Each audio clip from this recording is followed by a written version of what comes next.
Booktubers by nature are very petty, very jealous, and very insecure.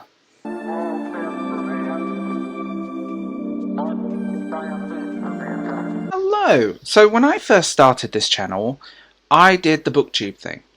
And that's what I did. That's how I did it.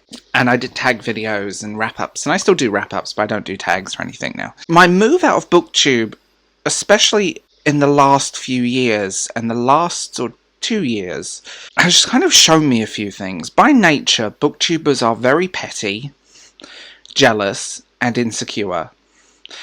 And you see it when anyone who isn't a booktuber steps out and does book reviews or talks about literature in any way, because, oh my god, they're taking their views from us, you know. 20,000 subscribers and 8 views on a video is not a healthy channel, by the way. Prime example. The issue is that BookTok represents more the real reader. BookTube doesn't, not in the way that people think it does. BookTube and BookTwitter represent maybe like 1% of readers. Every book you read is a political statement. Everything that's said or done, everything is very literal. Everything is very focused on YA. And everyone feels oppressed for very obligatory reasons that are basically reductive most of the time. That's all I'm going to say on that, and it just gets really old.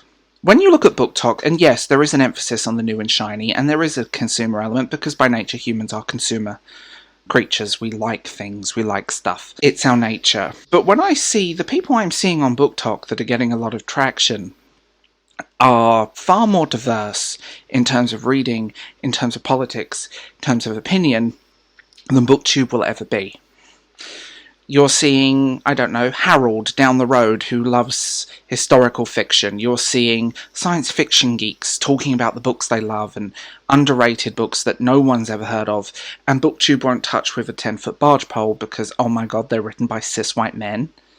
You know, just, ugh, I hate that. On the other side of it, I think BookTok is easier and more accessible. Booktubers by nature also make videos for other booktubers. Most people's booktube stuff is aimed at other people within the booktube bubble. It's not aimed at wider readership and wider viewership, which is why booktube has an issue with subscribers versus views. They can be kind of a mess and very hit and miss. They're also the constant focus on the new and shiny, and this beautiful hardback edition of 20 million books that I own by the same writer and the same book in all these different cover variants that are worthless, that are horrible fake hardbacks, that will disintegrate. Here is a book that was the best book of the year and I gave it a 5-star review, but yet I'm putting it in an unhaul video. Oh, I didn't even read it. I've seen that too, which I find very disingenuous. And I think that's what happened. I think the disconnect between real readers and the 0.1% that BookTube and BookTwitter represent is so big. Many books that you see being pushed by BookTube aren't even popular books. They don't sell. They end up on the sales racket in the works or a book clearance centre. They don't even chart in the sales charts, which can be a problem.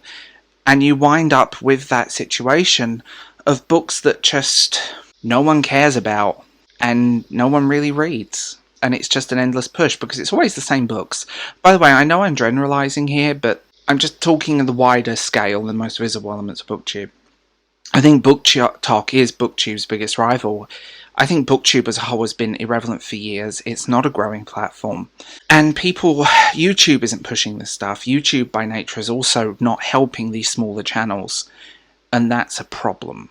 I know so many people that quit because they can't keen to break the algorithm, or the community turns out toxic, which it is. The booktube community on a bigger scale is very toxic, and it's very just people get sick of it and it gets really old. And I think people just want to see what real people are reading and not some person with beautiful lighting and a bookshelf covered in fairy lights and their Funko Pop collection.